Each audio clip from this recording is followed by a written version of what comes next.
Well, it seems to be shaping up to be a rather disappointing end to this season. I mean, look, there's still stuff to play for, but the way things are tapering out, it does appear that we're going to be struggling to get that European place that we wanted. But there is likely to be quite a significant summer of change at West Ham.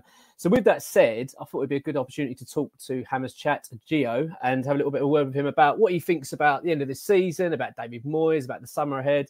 But before we get going, Gio, how are you? Are you okay? Yeah, I'm good. I'm looking forward to it. It's been a long time in the planning, this one, but European football's been in the way midweek games, but that's over and done with now. There's quite a gap between the fixtures for the first time in what seems to be a large period. So yeah, I'm looking forward to it. Thank you for having me.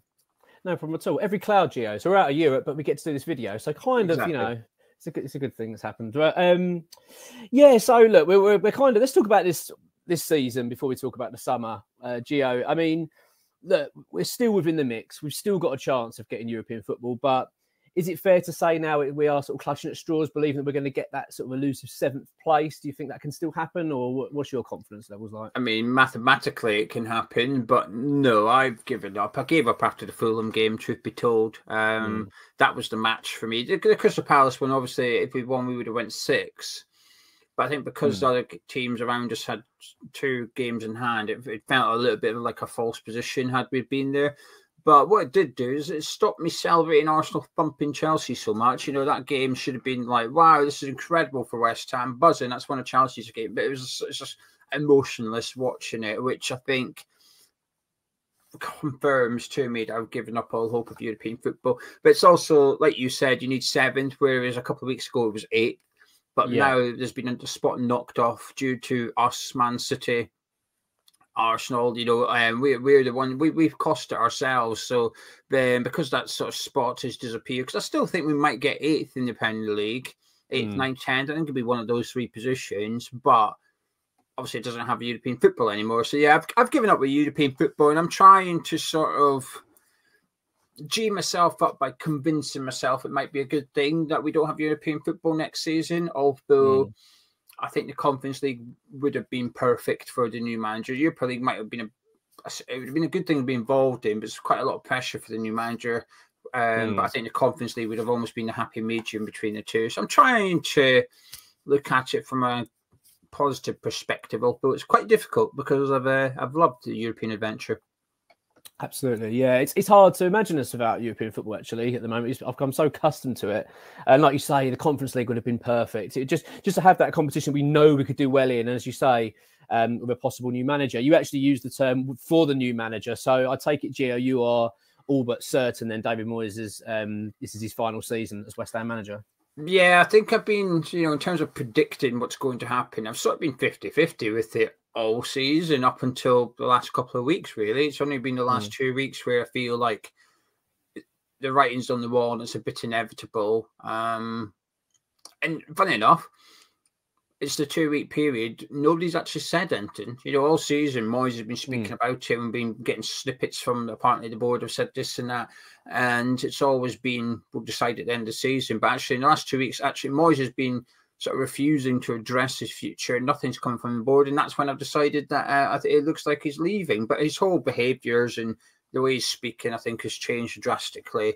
Between the Leverkusen fixtures, really, between those 2 games, I think is when I've sort of felt that it just feels inevitable now, doesn't it, Mark, that he's going?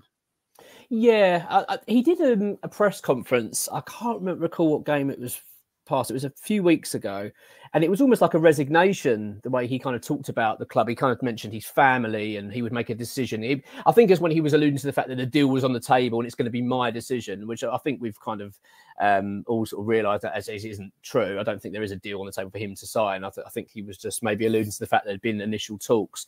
But yeah, I totally agree with you, Gio. I think that it just feels now like it's kind of inevitable now that this is the end. With that in mind, though, do you feel that it would be right now for the club to kind of make an announcement regarding his future, or do you think, because they're definitely, I don't think they're going to, from what we're hearing, that they are going to just wait until the end of the season, which I don't really get the benefit of that if they're going to get rid of him anyway. But their kind of view is that no, we're focusing on the season, we still want to get European football, we don't want to distract from that.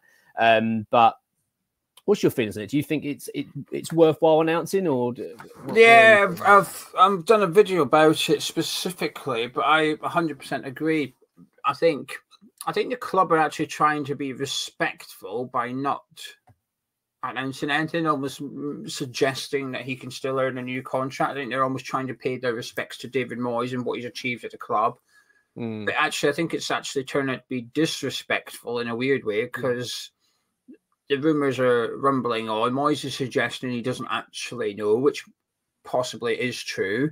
And I think actually the most respectful thing they could do is just say to him, like, you're not getting your new deal. You're going to see the season out. We're going to tell the fans so they can stop. It's once there's clarification, people can just relax a little bit. But also, more importantly for me, is he gets his send-off after the Luton game. I think not everybody will agree with this and understand that. You don't need to explain why you won't clap him. I think he deserves one. I think he deserves a chance to say goodbye. And the club have always been rubbish at this. Sam Allardyce, James Collins, players and managers, where there's no clarity, there's no decision, and the people who perhaps deserve a thank you for their efforts and service to the club just disappear. And we're approaching the same circumstances again, not just with David Moyes, but also with Anne Creswell and Angelo Bona. Now, we know they're probably going to be let go in the summer, but these players have given 10 years and 9 years. You know, can we not just be told that they're going as well, so that if the fans wish to say thank you to them, they can, and also the players can have that moment. You know, Creswell was due a testimonial and didn't get one.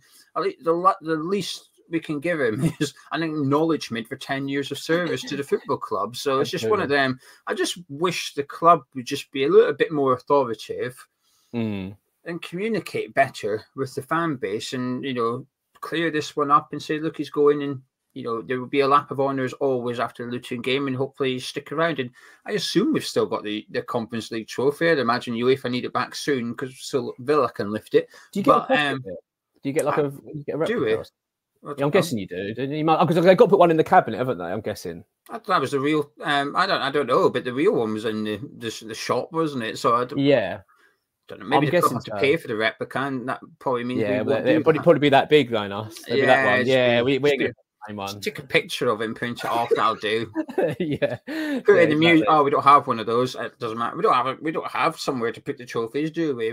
We don't have one. We don't have a museum or anything. So what's the point? Putting in porter cabin. I don't think that's going to be the trophy. Be worth more than the porter cabin it's housed in.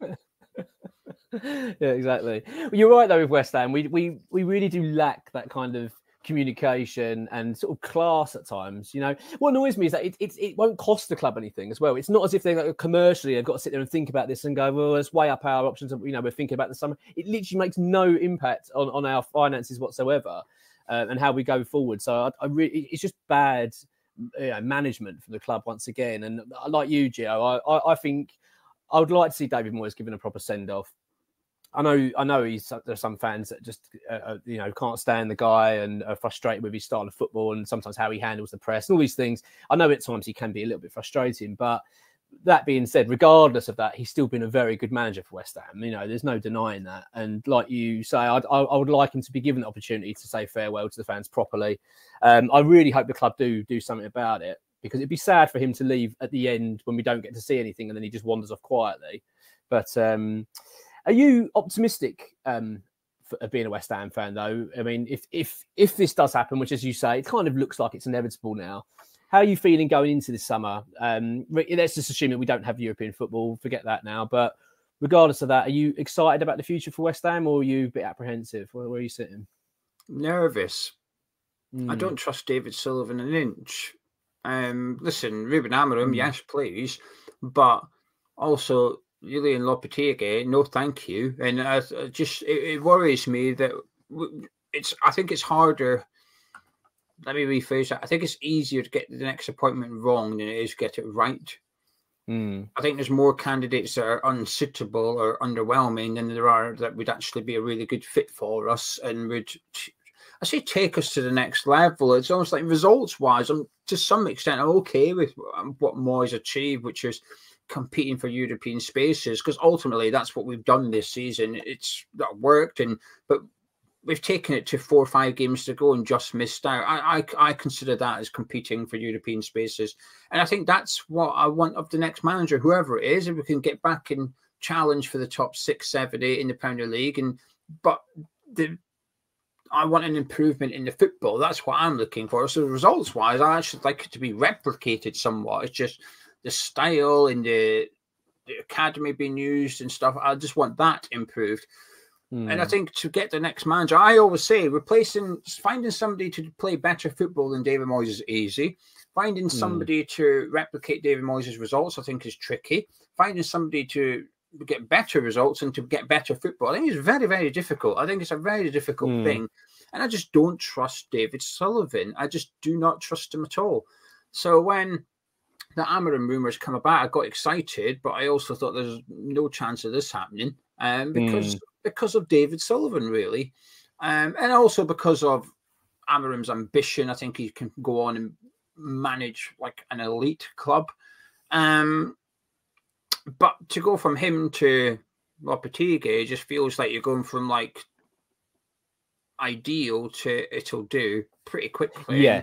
And I'm not a fan of the Lopetegui one. He's somebody I'm sort of quite strongly against, actually. There's a few that I'm like, it happens. I'm interested. What's your main gripe with him exactly? Is it journeyman, maybe? Well, his football at Wolves, I didn't think was very good. I didn't think it was good. I watch a lot of Premier League football. I'm a bit of like a geek when it comes to the Premier League, but I didn't think it was great. I thought it was similar to David Moyes to some extent, that if he'd be happy with a 1-0, 3 at the back football, which can be utilised in the good way, but I don't think he did it in the good way. I thought it was quite a defensive mindset from Lopetegui at Wolves. And then the way he left was arguments, or he felt mugged off, but disagreements, whatever you want to put it. Let's just be very kind to Let's go on Lopetegui's side here and say that the club done him over. But it was still within regards to transfers at the club and money available to spend. Well, I don't want him spending the money at West Ham. I don't want him in charge of transfers at West Ham. We're just coming out of this conflict between Sullivan, Moyes and Stediten. The last thing we want is a manager that's going to bring similar conflict. We've just seen the January transfer window, which was a car crash.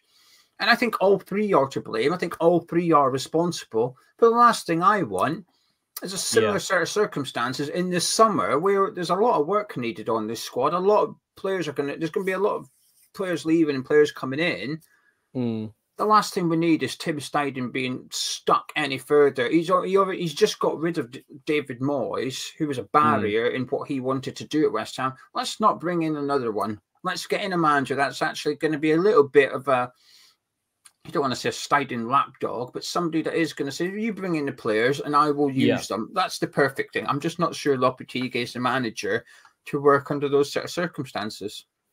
Yeah, I do agree. I do have to agree with that. We definitely want to go down the more head coach route, don't we, than trying to avoid a manager as such. As you say, it's been, I think the whole relationship between Moyes and Stediten's never been ideal, because Moyes is old school. He's never going to really adopt to this director of football being hanging over him. I just think it's always been a destined to failure at some stage.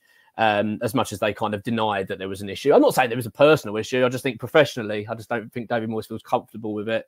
And I think they've tried, it feels like they've tried to, it's like a halfway house with the way we operate, isn't it? They're trying to keep both happy. Yeah, we'll get a couple of your players, get a couple of yours, and we'll just try and keep you happy. It'd be nice to get away from that.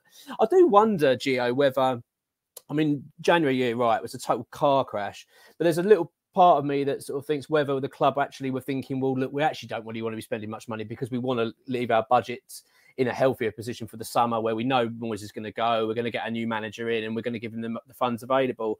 Because it does feel like, from what we're looking at, from the information we know from the forecast accounts for the end of this year, that West Ham are going to be in quite a healthy position. I think with the Declan Rice sale, European football and TV money, etc. I think we're talking about a £360 million turnover, which is a huge increase. So West Ham should realistically be in quite a strong position in the market when it comes to the summer. I mean, which is obviously gives us a little bit of hope anyway. Do you think the club deserve a little bit of credit for that? I mean, I appreciate, you know, when you look at January, I'm still seething over it, really. January, I feel like we totally, well, we weakened our squad. There's no denying it. And it's very frustrating. But there's a part of me that thinks if we are then to hand a new manager, let's say a budget of a couple £100 million to spend on players this summer, would you think that was possibly part of the planning, or do you think it was just a bit of a in regards a to the January transfer window? No, because I'll tell you why. Because in the summer, who do I want to buy players? Tim Stediten. He was still here in January. We could have still bought the players in January, and actually they would have had a bedding in period at West Ham already. Maybe Moyes wouldn't have used them, and it would have put that player's nose out of joint a little bit. But yeah, I'm not. I don't buy this. We're saving the money for the new manager, but I don't want the new manager spending the money. This is the problem. The guy I want spending money was here in January. If we're bringing in a new director of football, 100% the right thing to do. Don't let the old one spend the money. A bit like Liverpool. Why would you let Schmatke spend the money in January when he's going and there's a new sporting director? Now, we obviously know that's Richard Hughes now, but why would you let the old guys, I said old guy, but the guy leaving the club, why would you let him spend the money? You wouldn't.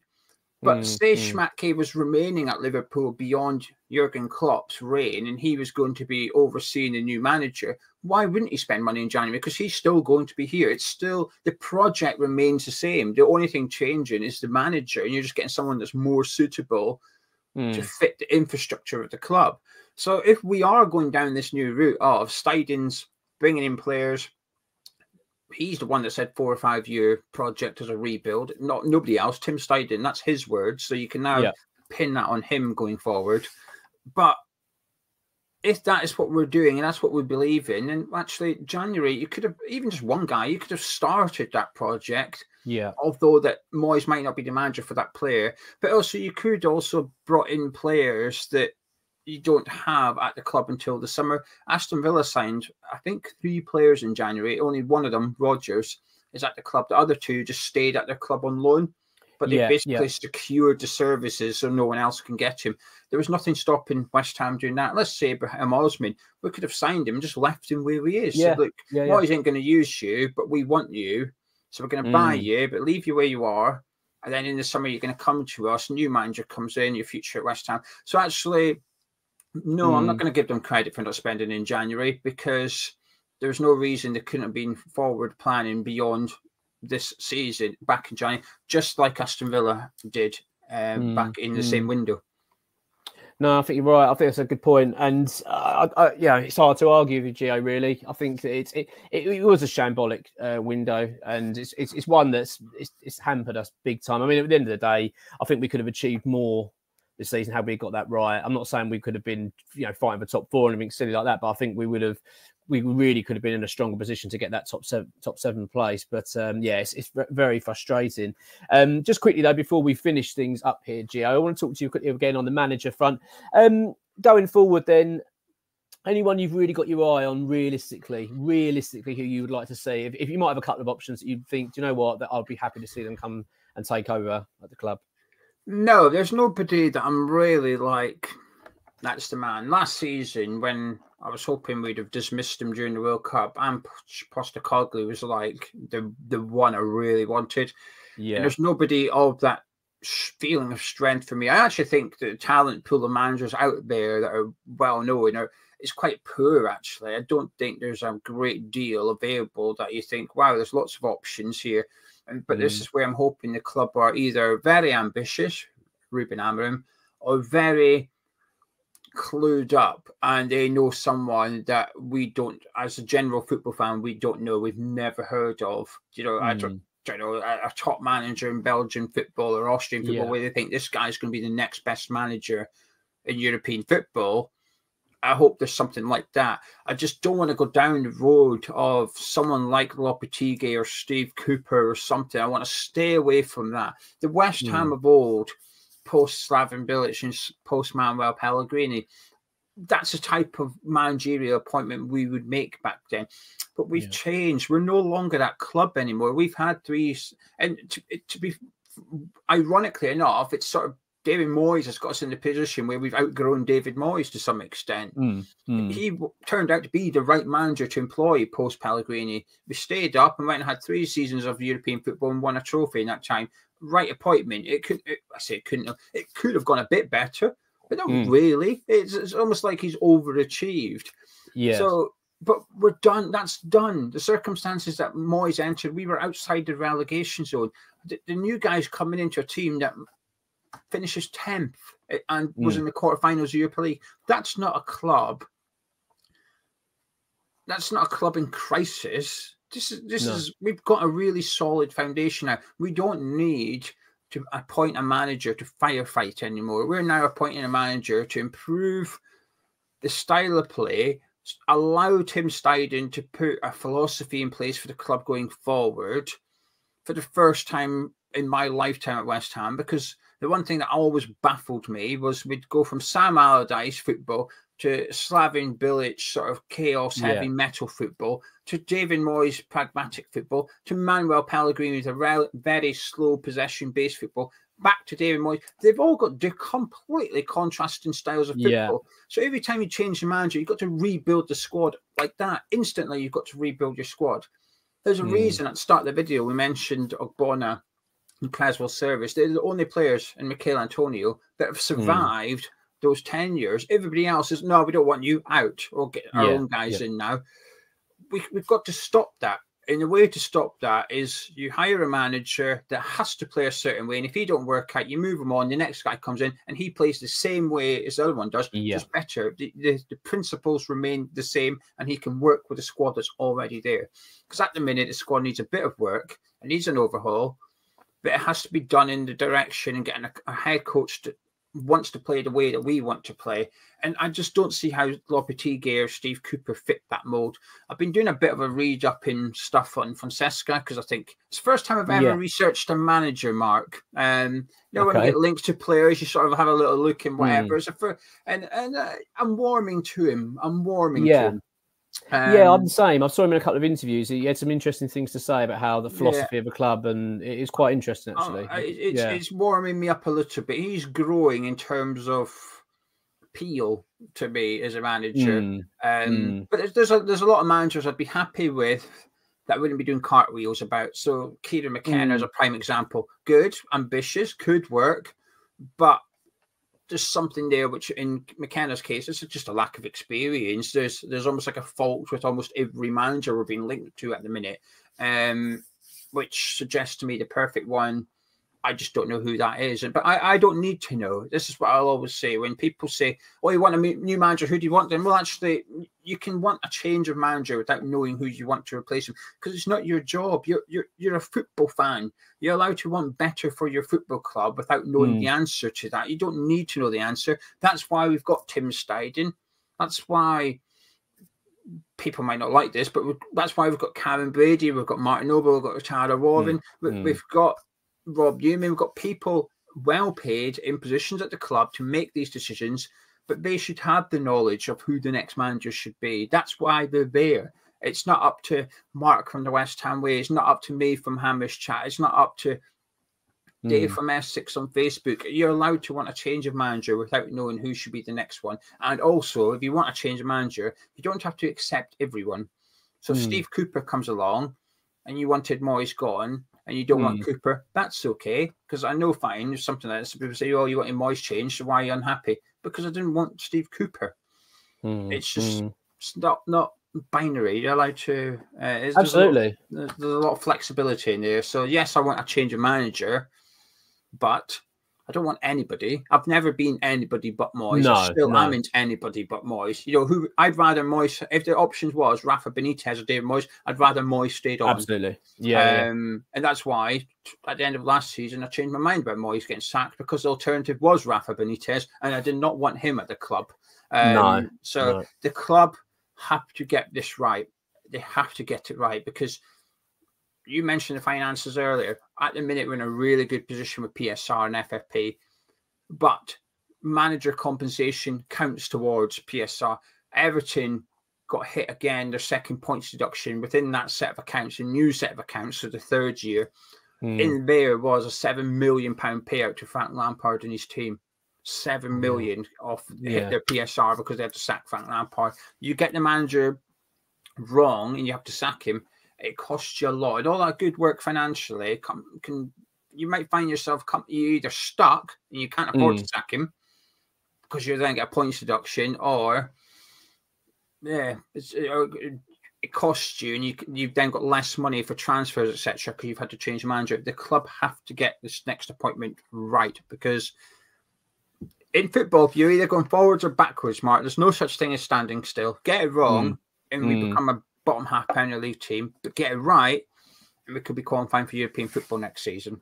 Yeah, absolutely. It's crucial. It's absolutely crucial. And let's be honest, Gio, it shouldn't be a hard sell, West Ham, really. You know, we are an attractive club, you know, big London club and Premier League football, etc. And we've got a host of, you know, very good players at the club as well. So I'd like to think that we've got some decent options available to us when we come to picking the manager. And I really do hope they allow Stediten to sort of lead that. We certainly don't want to be left with a Sullivan appointment, because you say, you know, like you mentioned Benitez, I don't think that he would be a name that would come up now, but, you know, it weren't long ago that he was. So you do worry. That is my concern, like you. I'm a little bit anxious, but still hopeful. Gio, it's been an absolute pleasure speaking to you. You know, now there's no European football, you know what I mean? We can do this every day. This is fantastic. Well, let's not get carried away now and again. See you tomorrow at the same time tomorrow. No, honestly, it's been an absolute pleasure, mate, honestly. And I really appreciate you coming on. And yeah, let's catch up soon. And yeah, it's as always, mate, really great to speak to you. Good man, pleasure. Thank you. Cheers, mate. Take care.